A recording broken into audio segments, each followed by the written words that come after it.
तो hello guys, आज के इस वाले वीडियो में मैं BTTH की एपिसोड 199 को एक्सप्लेन करने वाला हूं। और अगर आपने पिछले वाले एपिसोड नहीं देखे हैं तो जाकर के जरूर से देख लेना, मैंने लिंक वीडियो के डिस्क्रिप्शन में दे दिया है। तो चलिए बिना कोई बकवास के बढ़ते हैं हम वीडियो की तरफ। तो वीडियो की स्टार्टिंग वहीं से होती है जहाँ हमारा लास्ट एपिसोड खत्म हुआ था, जहाँ पर हमने देखा था कि शाओयान ने प्यूरिफाइंग डेमोनिक लोटस फ्लेम को सक्सेसफुली रिफाइन कर लिया था। और जैसे ही शाओयान अपनी इस लंबी ट्रेनिंग से बाहर आता है तभी उसके पीछे से एक आवाज सुनाई देती है, आपको एक क्लोथ्स क्यों नहीं पहन रहे शाओयान। पीछे मुड़कर देखता है तो वहां एक ब्यूटीफुल फिगर खड़ी होती है। उसके लॉन्ग ब्लैक हेयर बिल्कुल वाटरफॉल की तरह उसकी डेलिकेट वेस्ट तक गिर रहे होते हैं। लंबी स्लम्बर ट्रेनिंग की वजह से जुनचेर का पीच लाइक फेस अब पहले से भी ज्यादा एन्चेंटिंग लग रहा होता है। उसके चेहरे पर हल्की सी एम्बैरेसमेंट सॉफ्ट दिखाई दे रही होती है और सिर्फ एक नजर में ही शाओयान पूरी तरह से कैप्टिवेटेड हो जाता है। शाओयान हवा में कदम रखते हुए हल्की सी मुस्कान के साथ अपना सिर खुचलाता है और सामने खड़ी उस एम्बैरेस्ड लेडी की तरफ देखकर हंसते हुए कहता है, मेरी वाइफ सच में बहुत ब्यूटीफुल है। इसके बाद शाओयान थोड़ा सीरियस होते हुए कहता है, ये रिट्रीट शायद बहुत ज्यादा टाइम ले चुका है। फिर वो अपना सिर उठाकर पूरे आसमान की तरफ देखता है जहाँ चारों तरफ सिर्फ फ्लेम्स ही फ्लेम्स फैली हुई होती हैं। भले ही एनवायरनमेंट बिल्कुल वैसा ही दिख रहा था जैसा तब था जब उसने रिट्रीट शुरू किया था, लेकिन वो क्लियरली एक डिफरेंस फील कर पा रहा था। उसके पास खड़ी शून अर ने भी धीरे से नोट किया।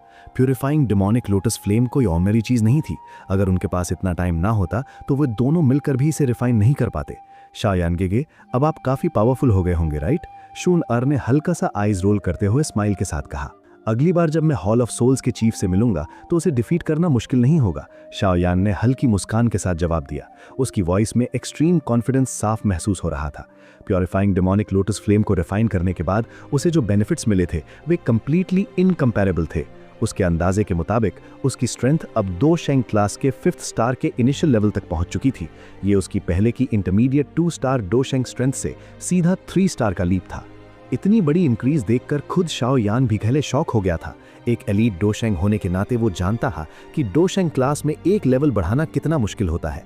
नॉर्मली इसके लिए डेकेड्स की ट्रेनिंग लग जाती, लेकिन इस बार उसने प्योरीफाइंग डेमोनिक लोटस फ्लेम की हेल्प से अपनी स्ट्रेंथ को बूस्ट किया था। पूरी दुनिया में शायद यही 3rd रैंक्ड हेवनली फ्लेम एक ऐसी स्पिरिचुअल ऑब्जेक्ट थी जो किसी एलीट डोशेंग को 3 स्टार्स तक बूस्ट कर सकती थी। कहते हैं जब कोई इंसान पीक पर पहुंचता है तो उसके साथ रहने वाले भी ऊपर उठते हैं। इस बार शाओयान गेगे की वजह से मेरी स्ट्रेंथ भी काफी बढ़ गई है, शून अर ने सॉफ्टली हंसते हुए कहा। प्योरीफाइंग डेमोनिक लोटस फ्लेम के रिफाइनमेंट के दौरान उस वास्ट एनर्जी का कुछ हिस्सा उसके बॉडी में भी गया था, इसलिए उसे भी बेनिफिट मिला। भले ही वो 5th स्टार डोशेंग तक नहीं पहुंची, लेकिन वो 4th स्टार डोशेंग के एडवांस लेवल तक पहुंच गई थी। क्लियरली इस रिट्रीट में दोनों ने ऐसे गेन्स हासिल किए थे जिनसे कोई भी जेलस हो जाता। शाओयान नेचुरली शून अर की ग्रोथ से खुश था। भले ही अगर वो अकेले purifying demonic lotus flame absorb करता तो शायद उसकी स्ट्रेंथ और ज्यादा बढ़ती, लेकिन वो जानता था कि शून अर की हेल्प के बिना वो डेमोनिक फ्लेम के बैकलैश से मर चुका होता। तभी तो वो आज यहाँ खड़ा था। अब मेरे बॉडी के अंदर हेवनली फ्लेम का क्या हुआ? शाओयान का माइंड तुरंत सबसे इंपॉर्टेंट मैटर पर गया। उसने तुरंत अपने अंदर चेक किया, लेकिन शॉक होकर पाया कि उसके बॉडी में मौजूद सारी हेवनली फ्लेम्स कंप्लीटली गायब हो चुकी थी। इस अनएक्सपेक्टेड चेंज से उसका एक्सप्रेशन तुरंत चेंज हो गया। हेवनली फ्लेम उसके सर्वाइवल का बेस थी, उनका डिसअपियर होना उसके लिए बहुत बड़ा ब्लो था। शाओयान गेगे, क्या हुआ? शून अर ने तुरंत उसके एक्सप्रेशन को देखकर पूछा, लेकिन शाओयान के पास जवाब देने का टाइम नहीं था।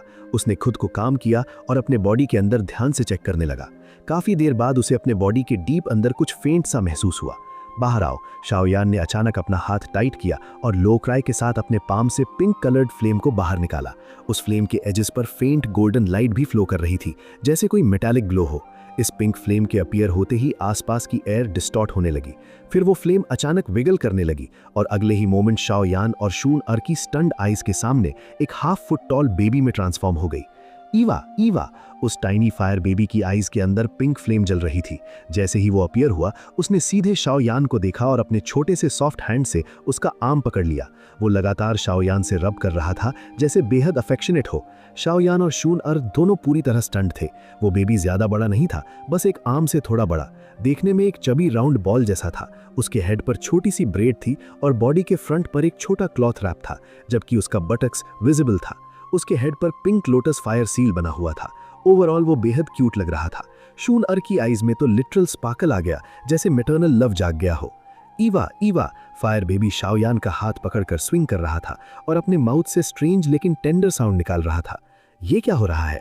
शाओयान फाइनली रिकवर हुआ और उस बेबी को देखकर कंफ्यूज्ड वॉइस में बोला, शून अर ने थोड़ा सोचा और कहा, क्या ये तुम्हारे बॉडी के अंदर नई हेवनली फ्लेम हो सकती है?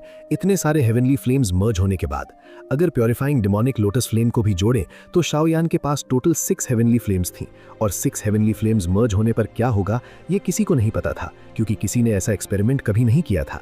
शाओयान डीप थॉट में चला गया और फिर उस बेबी को पिंच किया। उसकी स्किन इतनी सॉफ्ट और स्मूथ थी कि वो बिल्कुल रियल बेबी जैसा फील हो रहा था, और जब भी वो उसे टच करता उसे एक स्ट्रेंज कनेक्शन फील होता जो बिल्कुल वैसा था जैसा वो पहले हेवनली फ्लेम कंट्रोल करते वक्त महसूस करता था। ये सच में मेरे बॉडी की हेवनली फ्लेम है, शाओयान ने सीरियस एक्सप्रेशन के साथ कहा। वो कंफर्म कर चुका था कि ये फायर बेबी नई मर्ज्ड हेवनली फ्लेम है, लेकिन ये फॉर्म क्यों आई ये उसे भी समझ नहीं आ रहा था। शून अर ने सॉफ्टली कहा, मुझे इसमें अपने गोल्ड एम्परर इंसिनरेटिंग हेवनली फ्लेम जैसा फेमिलियर फीलिंग आ रहा है। शाओयान ने एक्सप्लेन किया, तुम्हारी फ्लेम भी रिफाइनमेंट में शामिल थी, इसलिए उसका एसेंस भी इसमें मर्ज हो गया है। उसकी नज़र अभी भी उस बेबी पर ही थी। उसके बॉडी के 5 हेवनली फ्लेम्स पूरी तरह प्योरीफाइंग डेमोनिक लोटस फ्लेम में मर्ज हो चुके थे। सही कहें तो उसकी 5 फ्लेम्स उस डेमोनिक फ्लेम में अब्सॉर्ब हो गई थी। नंबर ज्यादा होने के बावजूद वे प्योरीफाइंग डेमोनिक लोटस फ्लेम के सामने रेजिस्ट नहीं कर पाई। अगर शाओयान ने फ्लेम मैंट्रा एक्टिवेट करके उसे रिफाइन नहीं किया होता तो उसका एंड बहुत बुरा होता। शून अर ने स्माइल के साथ कहा, मैंने फादर से सुना था कि बहुत रेयर केसेस में हेवनली फ्लेम रिफाइन होने के बाद शेप ले लेती है। शायद ये तुम्हारी नई हेवनली फ्लेम फायर स्पिरिट है। शाओयान ने हल्का नॉट किया, लेकिन अचानक उसके माइंड में कुछ आया और उसने कहा, तो फिर मैं फ्यूचर में एंग्री बुद्धा लोटस फ्लेम कैसे यूज करूंगा? उसने अपने बॉडी को चेक किया था और उसकी usual heavenly flame completely vanish हो चुकी थी। वो फायर लोटस कैसे बनाएगा? तभी बेबी ने ईवा ईवा करते हुए एक्साइटेड होकर अपना हैंड उठाया और तुरंत एक फायर लोटस बना दिया, एंग्री बुद्धा लोटस। ये देखकर शाओयान की आईज लिटरली बाहर आने वाली थीं। ये स्किल उसने खुद क्रिएट की थी और उसके अलावा कोई यूज नहीं कर सकता था, लेकिन ये बेबी उसे एफर्टलेसली बना रहा था और उससे भी फास्टर स्पीड पर। शून अर ने हंसते हुए कहा, इसने तो तुम्हारी डो स्किल भी सीक्रेटली सीख ली। बेबी के फेस पर प्राइड आ गया और उसने दोनों हैंड से कई 2 coloured angry Buddha lotuses create कर दी जो उसके आसपास रोटेट करने लगी। 10 एंग्री बुद्धा लोटसेस। शाओयान ने डीप ब्रेथ लिया, क्योंकि वो खुद कभी एक साथ 10 फायर लोटस नहीं बना पाया था। भले ही ये सिर्फ 2 हेवनली फ्लेम से बनी थी, लेकिन उनकी कंबाइंड स्ट्रेंथ टेरिफाइंग थी। लेकिन शॉक यहीं खत्म नहीं हुआ। बेबी ने हाथ से सिग्नल किया और उन 10 फायर लोटसेस को आपस में क्लैश करके मर्ज कर दिया। कुछ ही सेकंड्स में एक half foot wide pink fire lotus बन गया, जिसने शाओयान और शून अर दोनों के एक्सप्रेशंस चेंज कर दिए। शाओयान का हार्ट जैसे कस गया हो, उसकी ब्रीदिंग हैवी हो गई। एक्सटर्मिनेशन फायर लोटस, शाओयान ने धीरे से कहा। यह उसका स्ट्रॉन्गेस्ट ट्रम्प कार्ड था, लेकिन ये वर्जन उससे कई गुना ज्यादा टेरिफाइंग था जो उसने पहले कभी क्रिएट किया था। शाओयान ने डीप ब्रेथ लेकर धीरे से मुस्कुराया। इस बार तो सच में मैंने ट्रेजर पा लिया। अब फ्यूचर में उसे किसी अपोनेंट को रोकने के लिए किसी और की जरूरत ही नहीं पड़ेगी। बस जैसे ही वो सोचेगा, ये लिटिल थिंग लाइटनिंग स्पीड में फायर लोटस क्रिएट कर देगा। और साफ साफ कहें तो ये फायर बेबी अब शाओयान का सबसे बड़ा सपोर्ट बनने वाला है। शाओयान और जुनार एक दूसरे की तरफ देखते हैं। दोनों की आंखों में साफ खुशी दिखाई देती है, क्योंकि हेवनली फ्लेम का ये एवोल्यूशन उनकी एक्सपेक्टेशन से भी ज्यादा निकला। ईवा ईवा, वो छोटा सा बेबी अपने आसपास घूम रहे एक्सटर्मिनेशन फायर लोटस के साथ खेल रहा होता है। फिर अचानक अपना मुंह खोलता है और उस फायर लोटस को निगल जाता है और वापस अपने छोटे हाथ से शाओयान का आर्म पकड़कर उसे रब करने लगता है, जैसे कोई छोटा पेट अपने सबसे करीबी इंसान से प्यार जताता है। शाओयान ये सब देखकर हल्का सा मुस्कुराता है और अपने हाथ से उस बेबी के छोटे से सिर को जेंटली रब करता है। बेबी आराम से अपनी आंखें बंद कर लेता है और खुशी से आवाज निकालता रहता है। शाओयान सॉफ्टली हंस पड़ता है। भले ही हेवनली फ्लेम अब इस मिस्टीरियस फॉर्म में बदल चुका है, लेकिन अच्छी बात यह है कि शाओयान अभी भी इसे कंट्रोल कर सकता है। बस एक थॉट आते ही ये लिटिल ई उसकी हर कमांड फॉलो कर देता है। यानी टेक्निकली अब शाओयान और हेवनली फ्लेम के बीच एक मीडिएटर आ गया है, और ये मीडिएटर फुल पावर के साथ फ्लेम को अनलीज भी कर सकता है। जुनार हल्के से मुस्कुराते हुए कहती है, ये लिटिल थिंग इंटेलिजेंट भी लग रहा है। फ्यूचर में इसका डेवलपमेंट काफी डेंजरस हो सकता है। क्यों ना हम इसका एक नाम रख दे? ईवा ईवा। बेबी तुरंत अपना सिर उठाता है, जैसे उसे सब समझ आ गया हो। उसकी आंखों में एक्साइटमेंट आ जाती है और वो शाओयान को देखता रहता है। शाओयान कैजुअली बोलता है, सिंस ये हमेशा ईवा ईवा करता रहता है तो इसका नाम लिटिल ई ही रख देते हैं। ईवा। बेबी तुरंत उदास हो जाता है, उसे ये नाम बिल्कुल पसंद नहीं आता, लेकिन शाओयान हंसते हुए बोलता है, लिटिल ई अब वापस जाओ, हमें यहाँ से निकलना है। बेचारा लिटिल ई मजबूरी में शाओयान के हाथ पर लेट जाता है और फिर पिंक फ्लेम बनकर वापस उसके बॉडी में चला जाता है। जुनार सिर हिलाकर बोलती है, तुम तो एक छोटे बच्चे को भी बुली कर रहे हो। शाओयान बस हंस देता है, फिर आसमान की तरफ देखता है जो पूरी तरह फ्लेम से भरा हुआ है, और कहता है, अब यहाँ से निकलने का टाइम आ गया है। जुनार भी अग्री करती है, क्योंकि उनकी ट्रेनिंग काफी लंबी हो चुकी है और क्लैन में शायद अब तक हलचल मच चुकी होगी। तभी शाओयान अचानक जुनार की तरफ देखता है। उसकी आंखें बेहद जेंटल हो जाती हैं। जुनार थोड़ा शर्मा जाती है और धीरे से पूछती है, क्या हुआ? शाओयान बोलता है, जब हम वापस जाएंगे तो मैं गू क्लैन जाकर ऑफिशियली मैरिज प्रपोज करूंगा और जैसे ही मैं अपने फादर को रेस्क्यू कर लूंगा हम एक ग्रैंड वेडिंग करेंगे। क्या कहती हो?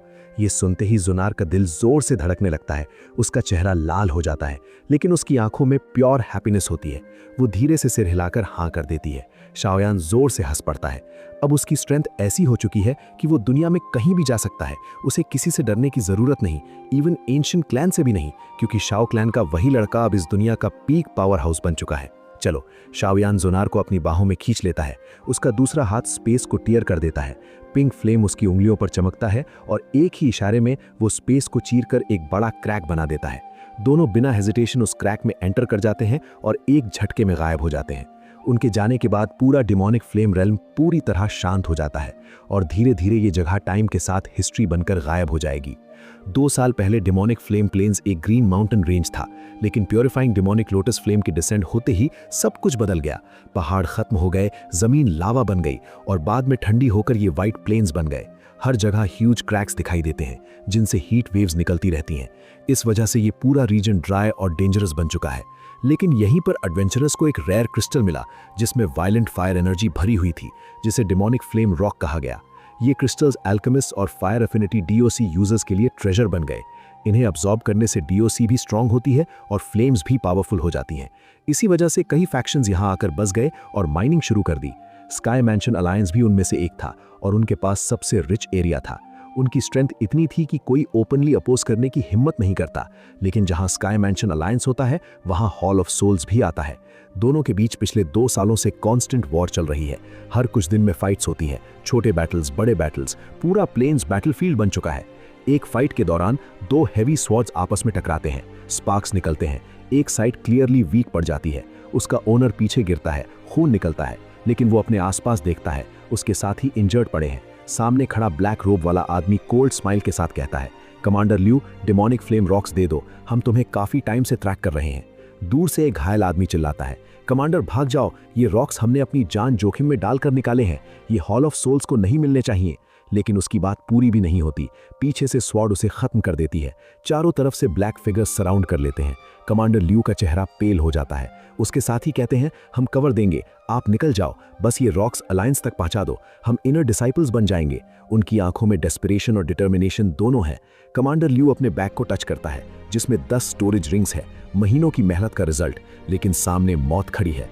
वो गहरी सांस लेता है और चिल्लाता है, भाइयों, हम इतना सर्वाइव कर चुके हैं, अब पीछे नहीं हटेंगे, चार्ज। सब लोग एक साथ अटैक करते हैं, लेकिन ऊपर से एक एल्डर कोल्ड वॉइस में ऑर्डर देता है, सबको मार दो, इनके हेड्स काटकर स्काई मैंशन अलायंस को भेज दो। तभी अचानक कुछ अजीब होता है। उस एल्डर का सिर खुद ही उड़ जाता है, खून हवा में फैल जाता है, सब शॉक हो जाते हैं और पीछे स्पेस धीरे धीरे डिस्टॉर्ट होता है और वहां से एक मैन और एक वुमन अपीयर होते हैं। ये अचानक हुआ अनएक्सपेक्टेड सीन देखकर हर कोई वहीं रुक गया। हॉल ऑफ सोल्स के मेंबर्स के चेहरों पर डेंस फियर साफ दिखाई देने लगा। वो सब उस हेडलेस कॉप्स को घूर रहे थे। फ्रेश ब्लड उसमें से बाहर निकल रहा था और एक ब्लडी हेड आसमान से गिरकर जमीन पर रोल करने लगा। उस हेड के चेहरे पर अभी भी वही डार्क एक्सप्रेशन था जो उसकी डेथ से पहले था। ये देखकर बिना ठंड के भी कई लोग कांप उठे। तभी एक आदमी जिसका स्टेटस बाकी लोगों से ज्यादा लग रहा था, डर के साथ उन 2 फिगर्स को देखता है जो हवा में खड़े थे और जोर से चिल्लाता है, तुम लोग कौन हो? ये हॉल ऑफ सोल्स का टेरिटरी है। वो अपनी आवाज को सख्त बनाकर अपने अंदर के डर को दबाने की कोशिश करता है। तभी वो मैन और वुमन धीरे धीरे स्काई में क्लियर होते हैं और सामने आते हैं शियाओ यान और जुनर, जो डिमोनिक फ्लेम रेल्म से बाहर आए हैं। शियाओ यान की नजर उन dozens of black clothed Hall of Souls members पर पड़ती है और उसकी डार्क आईज में एक ठंडी किलिंग इंटेंट सर्च करने लगती है। उस नजर को महसूस करते ही सामने खड़े आदमी के लिम्स ठंडे पड़ जाते हैं। उसका डाउची भी जैसे उसी मोमेंट फ्रीज हो जाता है, क्योंकि जिसने कैजुअली प्रोटेक्टर मो जैसे 5 स्टार डाओजोंग को मार दिया, उसके लिए बाकी सबको खत्म करना बेहद आसान है। ये सोचते ही वो आदमी तुरंत डिसीजन लेता है। बिना कुछ एक्स्ट्रा बोले उसका बॉडी पीछे हटता है और वो लाउड आवाज में बोलता है, विथड्रॉ, और खुद 100 स्टेप्स पीछे जाकर भागने लगता है। बाकी के मेंबर्स भी ये देखकर शॉक्ड एक्सप्रेशन के साथ तुरंत पीछे मुड़ते हैं और माइस की तरह भाग जाते हैं। कमांडर ल्यू ये देखकर राहत की सांस लेता है। उसे लगता है जैसे वो एक बड़ी कैलामिटी से बच गया। लेकिन तभी शियाओ यान की इनडिफरेंट वॉइस गूंजती है। इतने लोगों को मारकर इतनी आसानी से भाग जाना पॉसिबल नहीं है। उसकी नजर उन ब्लैक फिगर्स पर पड़ती है जो अलग अलग डायरेक्शन में भाग रहे हैं। वो बस हल्के से अपने पैर से नीचे की हवा को प्रेस करता है और एक इनविजिबल रिपल लाइटनिंग स्पीड से फैल जाती है।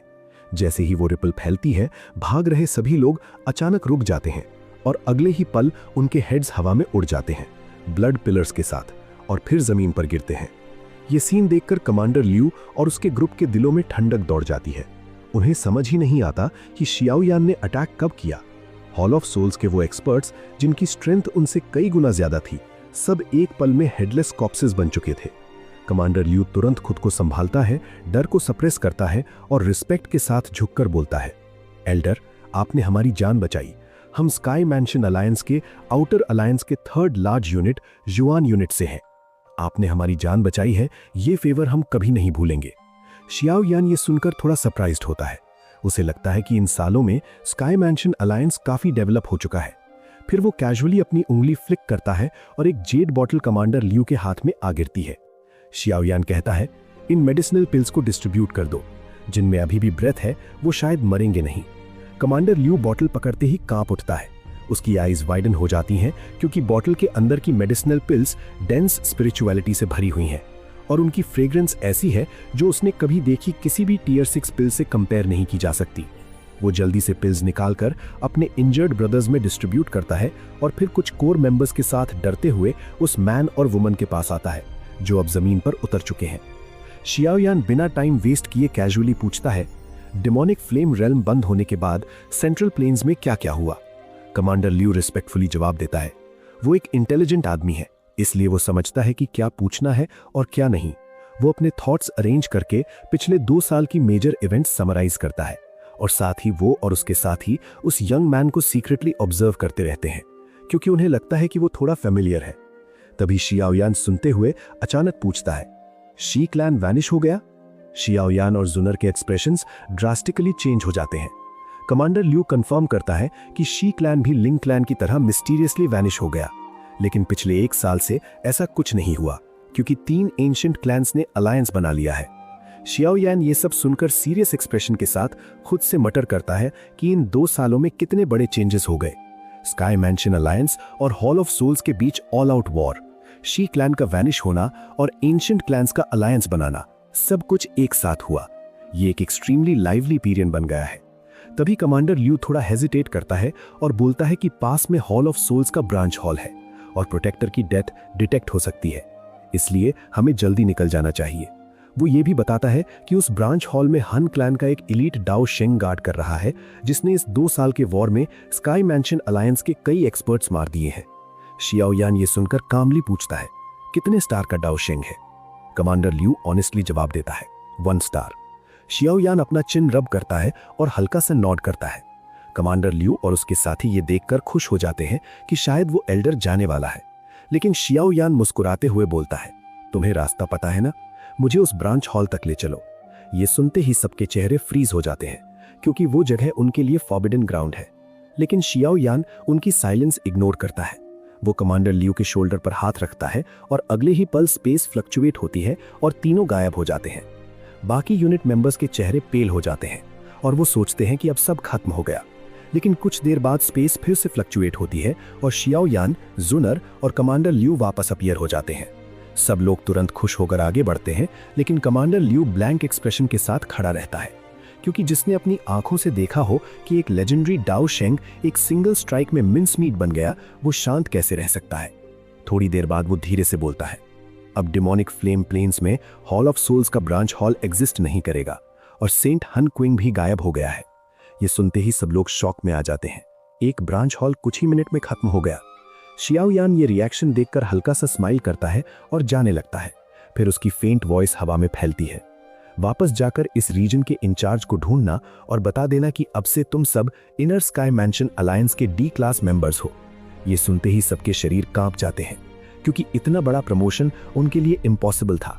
कमांडर लियू तुरंत घुटनों पर गिरता है और रिस्पेक्ट से पूछता है, एल्डर आपका नाम क्या है? तभी हवा के साथ एक सॉफ्ट लाफ सुनाई देती है और वॉइस आती है, उन्हें बता देना कि शियाओ यान ने तुम्हें भेजा है।